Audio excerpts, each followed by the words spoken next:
Dr. Butters, now we talk about porn being addictive to people. You've mentioned that, and a lot of anti-pornography crusaders say that it can be addictive.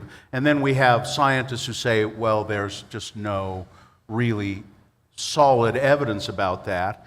But what about people like Alexander Rhodes? Now, Mr. Rhodes tells the story of being so addicted to porn, he was masturbating and watching porn 14 times a day. That sounds like addiction. Sure. It sounds as though he started an anti-pornography website. He's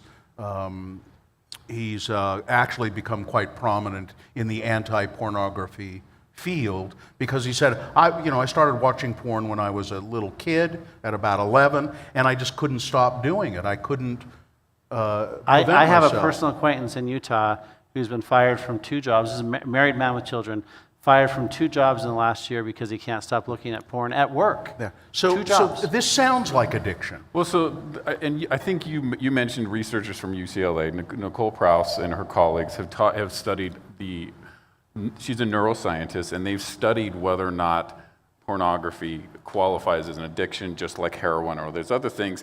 And we have very solid medical neuroscientific evidence that it activates the brain differently. The cascade effect that happens when you use methamphetamines or heroin or other drugs is different than what happens in the brain when people view pornography. We have these things called attentional bias tests that we use in psychology, and what those show us is when you are addicted to a substance or something, it activates a certain part of the brain, and that just isn't present in Dr. Prouse's research. So I would argue, colleagues like Dr. Prouse and myself would argue that it's not an addiction. What we have is your personal acquaintance, this gentleman, probably has a very compulsive personality.